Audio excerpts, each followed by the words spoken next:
જો મિત્રો, હમણાં દાડમનો પાક તૈયાર થાય છે એટલે વળી પાછા દાડમના ખેડૂતો કઈયો કરશે કે ભાવ નથી ને 50 રૂપિયા અમને પોહાતા નથી ને આ 50 રૂપિયાના ભાવમાં અમારા ખર્ચાને વળતા નથી.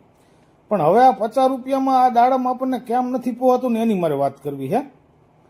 કોઈ ફેક્ટરીનો માલિક હોય અને એને 5, 10 કે 25 કરોડનું રોકાણ કરી અને ફેક્ટરી બનાવી હોય અને એને ત્યાં જે કંઈ પ્રોડક્ટ બનતી હોય એ બજારમાં 60 રૂપિયાના ભાવે વેચવા નીકળે, પણ બજારમાં એના એ જ વસ્તુના 50 રૂપિયામાં તો પહેલેથી જ મળતી હોય, તો પછી એનો ધંધો હાલે? તો બિલકુલ ન ચાલે મિત્રો. તો પછી એ શું કરશે?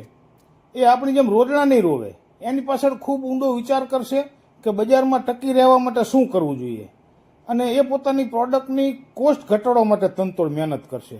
18 કલાક ફેક્ટરી હાજરી આપશે અને કોઈ પણ ભોગે એ પ્રોડક્ટની કોસ્ટ એ 35 રૂપિયા લઈ આવશે અને પછી એના એ જ વસ્તુ એ 50 રૂપિયામાં વેચી અને વળી પાછો રૂપિયા કમાય છે.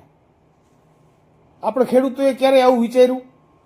આવા બેફામ ખર્ચા કરવાનો કોઈ મતલબ ખરો? છાસ વારે આવી મોંઘીદાર દવાઓ છાંટ્યા વગર દાડમ ન થાય, આવું બહારથી આવેલા આ કન્સલ્ટો એટલે કે આ કંપનીઓના કમિશન એજન્ટોએ એ આપણા મગજમાં આવું ભૂસું ભરાઈ દીધું છે અને આપણે એ લોકોના કીધા પ્રમાણે જીકમ જીક કરતા હોઈએ છીએ. આ કન્સલ્ટ એટલે કે આપણો સલાહકાર. હવે આવા સલાહકારોની આપણે કોઈ જરૂર ખરી? એ તો કોઈ વડાપ્રધાન કે મુખ્યમંત્રી હોય એ લોકો રાખે. ખેતી તો આપણા બાપ દાદાનો ધંધો છે.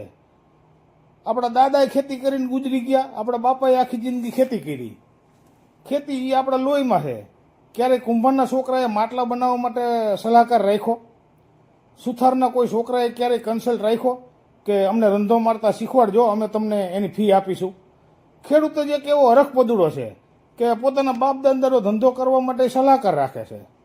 અને સૌથી મોટી કમનસીબી તો એ છે કે આપણે રાખેલો સલાહકાર આપણને સલાહ આપવા માટે ફોર્ચ્યુનર કે ઓડી લઈને આવે અને એને રાખવાવાળો આપણો વાડીનો માલિક, આપણે ખેડૂત, એ આજે ઠોઠિયું ભટભટિયું લઈને વાડીએ જઈએ.